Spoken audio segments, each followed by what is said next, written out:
మరో కాలర్తో మాట్లాడదాం. నమస్తే అండి. హలో, మీ పేరు? మీ పేరు హలో, చెప్పండి. మీ పేరు? నా పేరు కాదరోలేనే. ఓకే అండి. మీ నక్షత్రం రాసి చెప్పండి. ఎవరి గురించి మాట్లాడాలనుకుంటున్నారు? పూర్వాషాఢ నక్షత్రము ధనురాశి అని. కదరవల్లి గారు, ఇంతకీ ఎక్కడి నుంచి మాట్లాడుతున్నారు మీరు? నేను గుంటూరు సార్. ఓకే, మరి ఏం చేస్తుంటారు ఏమిటి? నేను హోటల్లో సప్లై అండి. ఓకే, ఇంతకీ మీ డేట్ ఆఫ్ బర్త్ కూడా మీకు గుర్తుందా? డేట్ ఆఫ్ బర్త్ చెప్పమంటారని? అది కూడా చెప్పండి. పూర్వాషాఢ ధనుసు రాసినారు, డేట్ ఆఫ్ బర్త్ కూడా చెప్పండి, మరి కొంచెం లోపలికి వెళ్ళొచ్చు. చెప్పండి. April 20 April 1970. 1970. టైం అండి? 76 అండి. 76. టైం ఉదయం 11 గంటలు. ఓకే, ఇంతకీ ఏం తెలుసుకుందాం అనుకుంటున్నారు? అదేనండి, ఆరోగ్యంను ఫైనాన్స్ పరంగా నేను ఇప్పుడు స్థిరపడలేదు. అసలు ఆర్థికంగా మీకు స్థిరంగా లేరు, బాగా డబ్బు సంపాదించాలంటే సంపాదించలేకపోతున్నారు. ఎప్పుడైతే డబ్బు సంపాదించలేకపోతారో ముందు అనుకున్నటువంటివన్నీ కార్యజయాలు కావు, అన్ని ఆగిపోతుంటాయి. సొంత ఇల్లు కట్టుకున్నారా? ఏమండి? ఓన్ హౌస్, సొంత ఇల్లు? సొంత ఇల్లు నాన్నగారిదేనండి, సొంత ఇల్లు. రైట్. ఇక నేను చెప్పేస్తాను. చేయలేకపోతున్నాను, ఏదో ఒకటి ఆరోగ్యపరంగా ఏదో ఒకటి వస్తుంది. ఓకే, ఇంకా మీరు ఫోన్ పెట్టేయండి, నెక్స్ట్ వాళ్ళకి రెడీగా ఉంటుంది. ఈ లోపల నేను మీకు సమాధానం చెప్పేస్తాను. ఇప్పుడు పూర్వాషాఢ నక్షత్రం ధనుస్సు రాశి అనగానే ఏలినాడు శని జరుగుతున్నది, అందువల్ల ఏవో సమస్యలు వస్తున్నాయి, అందువల్ల కాకపోవటంలో పనులు ఆగిపోతున్నాయని మాత్రం అనుకోవాకండి. ఏలినాడు శని త్వరలో వెళ్ళిపోతుంది, మరికొక 1 yearలో వెళ్ళిపోతుంది, అతి తక్కువ కాలంలో ఉందన్నమాట. అందులో ముఖ్యంగా డెవలప్మెంట్ స్టార్ట్ కావాలంటే మీ మనస్సు స్థిరంగా ఉండలేకపోతుంది. ఇప్పుడు తీసుకున్న నిర్ణయం మరో కాసేపటికి నిర్ణయం మారిపోతుంది. కనుక మీరు తరచూ నిర్ణయాలు మార్చకండి. ఒకే నిర్ణయం మీద స్థిరంగా ఉండటానికి కాన్స్టెంట్గా ఆ నిర్ణయం మీద ఉండండి.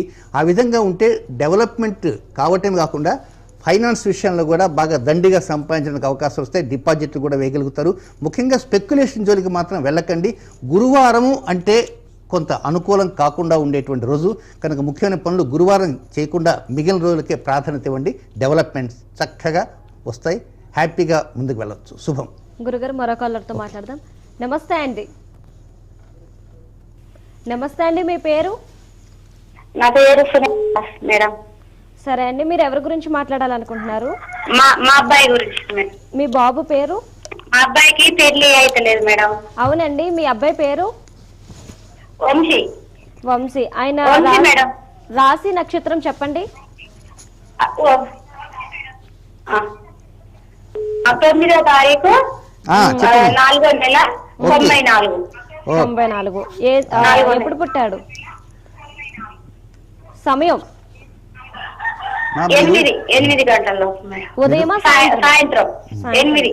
మీరు స్పీకర్ ఎక్కువ పెట్టకండి. సాయంత్రం. రైట్. ఇక వివాహం కావటం లేదు. ఇంతకీ నమస్తే. ఇంతకీ మీరు పెట్టేసేయండి, నేను చెప్పేది మీకు వివాహం కావాలి కదా, మీరు స్థిమితంగా పెట్టేసేయండి ఫోను, స్థిమితంగా వినండి. మీరు నేను మాట్లాడుతుంటే మీకు వినపడదు. అయితే వీలైనంత వరకు ఏంటంటే వివాహం కాలేదు, ప్రయత్నాలు చేస్తున్నారు, ఎందుకో ముందుకు వెళ్ళటం లేదు. ఒకవేళ దగ్గర దాకా వచ్చాయా అనుకో, దగ్గర దాకా రావు అనుకో, ఒకవేళ వస్తే ఫిక్స్ కావటం అనేది గగనగండమై ఉంటుంది. ఎలా చేయాలా?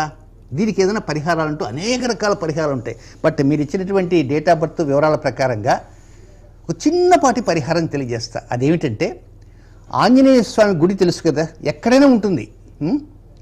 కనుక మీ చిన్న దేవాలయం కావచ్చు, పెద్దది కావచ్చు, ఎక్కడైనా కావచ్చు, ఉదయం పూట ప్రత్యేకంగా శనివారాలలో ఉదయం పూట రాహుకాలము ఎన్ని గంటలకు వస్తుంటే 9 to 10 రాహుకాలం ఉంటుంది. ఆ రాహుకాల సమయంలో ఆంజనేయ స్వామి గుడి దగ్గరికి పోయి దండం పెట్టకు, తర్వాత పెట్టుకోవచ్చు, ముందు స్థిరంగా కూర్చోని ఒక పక్కన.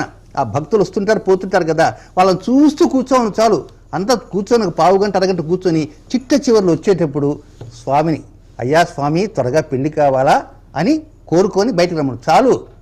ఇంకేమక్కర్లా. గంట కొట్టినా కొట్టకపోయినా, అక్కడ పూజారి గారు నెత్తిన శటగోపురం పెట్టినా పెట్టకపోయినా రాహుకాలంలో ఆంజనేయ స్వామిని దర్శించుకోమను. స్థిరంగా కూర్చోవాలి ఒక పావు గంట, ఊరక పావు గంట నిలబడితే పెళ్లి కాదు. ఆ విధంగా చేయమను. ఒక 8 నెలల తర్వాత వివాహ యోగం వస్తుంది. ప్రత్యేక పూజలు, ఉంగరాలు, బొంగరాలు ప్రస్తుతం వద్దు. శుభం.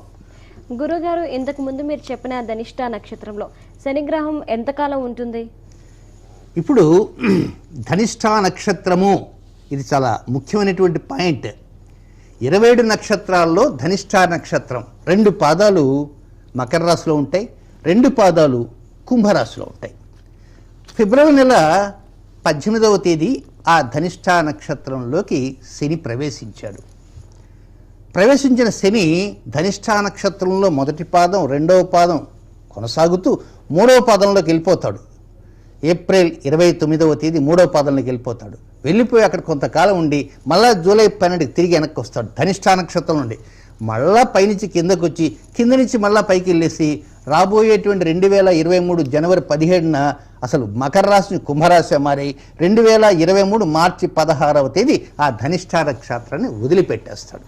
కనుక ధనిష్ట నక్షత్రంలో శని సంచారం అనేది చాలా ముఖ్యమైన పాయింట్. మనం కలర్ ఉంటే కలర్తో మాట్లాడదాం, ఆ తర్వాత ధనిష్టం గురించి వివరంగా తెలుసుకుందాం.